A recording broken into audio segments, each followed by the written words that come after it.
Welcome to the FGI Facility Code comment period, and welcome to our comment period tutorial. The comment period is open from July 1st until September 30th, and we hope this short tutorial will help you get started. One important update for the 2026 edition is we've got new titles. The document title is changing from the Guidelines to the FGI Facility Code.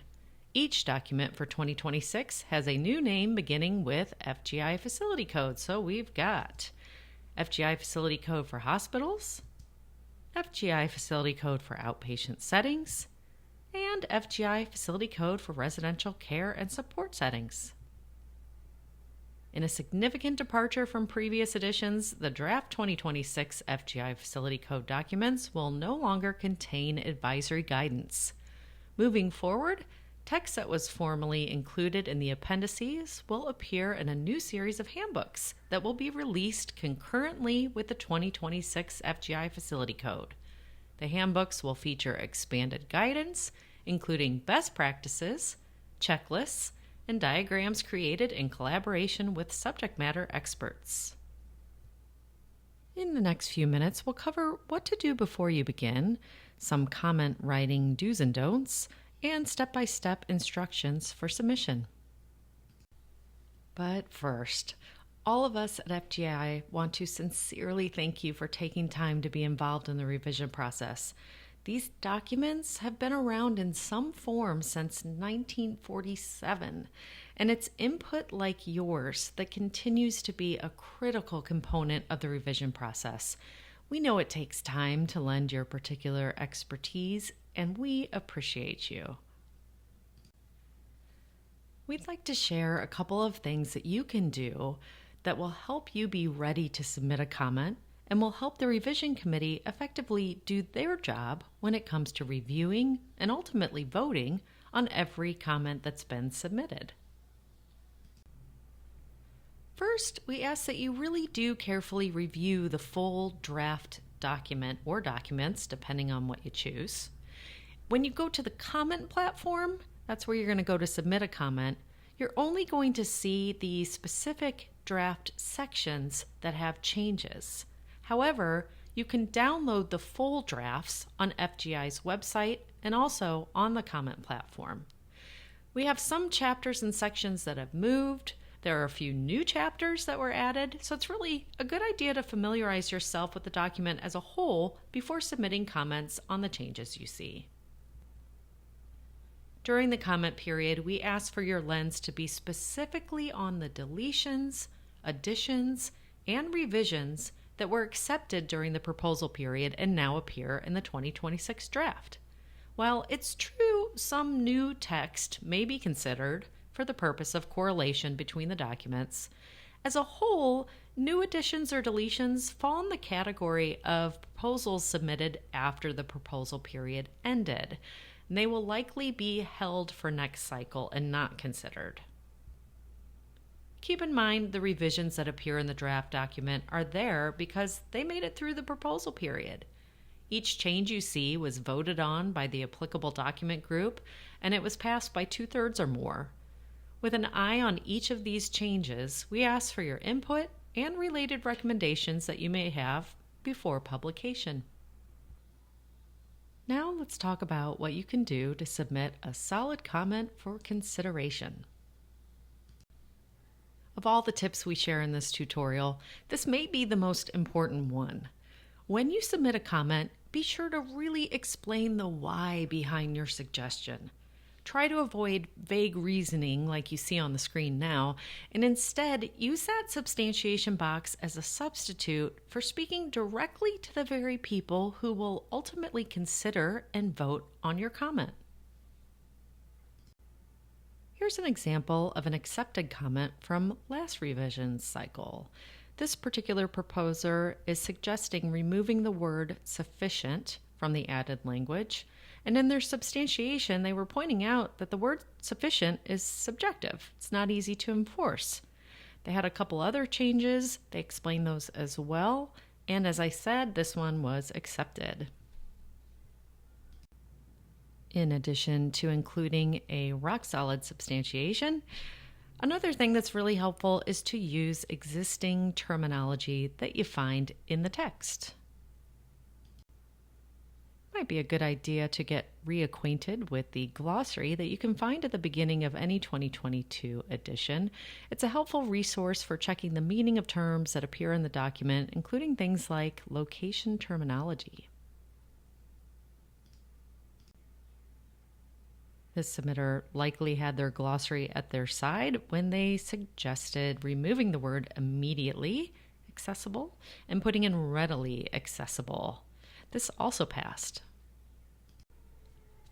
Remember, only enforceable code language will appear in the 2026 FGI Facility Code documents. Make sure you structure your comments to include regulatory language. This means using shall and not should.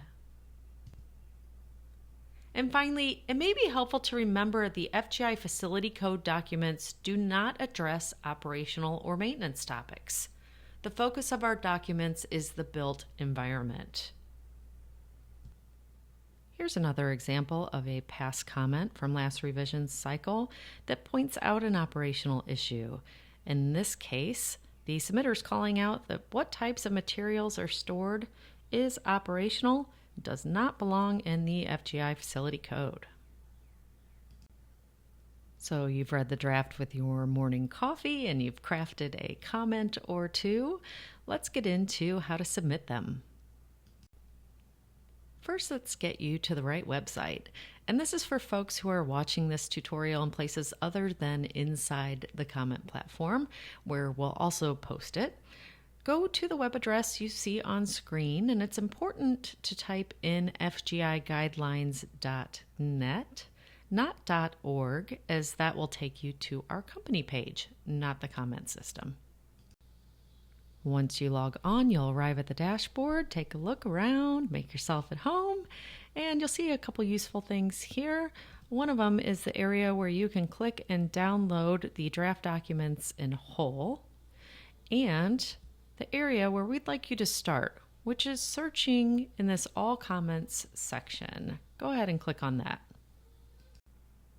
Next, you will apply filters because you've already read the draft document, and so you know which document, chapter, and section you want to comment on. The filtering is pretty self-explanatory here, with the document, chapter, and section available with drop-down menus. And remember, you're not submitting a comment yet. You're checking to see if anybody else has beat you to the punch. If you don't see any comments when you do this search, you're good to go. Go ahead and create one. However, if you do see other comments that come up when you search on a particular section, go ahead and review them and see if they're similar to what you're wanting to comment.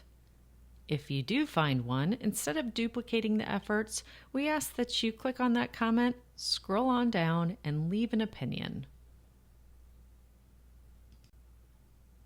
You'll be able to leave an opinion on anyone's comment that's already been submitted. You'll find an opinion box below their comment, and this will be visible to everybody for the duration of the comment period. Now let's go over how to submit a comment. From the dashboard, select the Submit Comment from the left-hand side of the page, and then select the document, chapter, and section where the draft changes you would like to submit a comment about appear, and click Next. On the left side of the screen, you'll see the selected section of the 2026 draft document. You'll see that those approved additions are there in blue, and the approved deletions are there in red. And on the right side of the screen is where you can make any suggested changes to these revisions. Simply place your cursor in that section and get started. Here's the cool part. The system will take care of all those fancy crossouts and colors and underlines. You don't have to worry about any of that. You simply type text where you want it, highlight and delete text where you don't want it. Easy. The comment period adds 2 new colors to the mix. You'll see your suggested deletions in orange and your suggested additions in green. And while this might look a little busy and like a little much, it goes a long way to tell us what changes happen during the proposal period and what changes are suggested during the comment period. And again, you don't have to worry about making anything any color.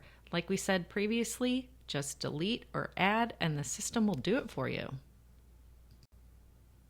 If you'd like to leave a comment about something that's proposed for deletion, you can do that by highlighting it, clicking on the strike through key, and then when you submit that comment, it will show as reinstated. After you suggested your changes, scroll down a tiny bit and you'll see the substantiation box where you can type your reasoning for the change. Then click Next. The next step is the benefit cost implications page. Fill in this area here and then down below click on the radio dial for each one of the subjects that is shown and then click Next. The last step is optional. This is for you to upload any kind of files that you may have to include in your substantiation. From here, you can save your draft to come back to it, or you can submit it if you're ready, or you can preview it first. Back at the dashboard, there are lots of ways to keep up during the comment period after you've submitted. Over here, you can see your comments, drafts, and opinions. Right here is the total number of comments that have been submitted by everybody. Here's a quick way to get to your drafts and some tutorials right here. This concludes our video tutorial on comment writing tips and submission. If you have any lingering questions, please feel free to reach out to us, and we really will be happy to help you out. Thanks again for your commitment to the FGI Facility Code development. We couldn't do it without you.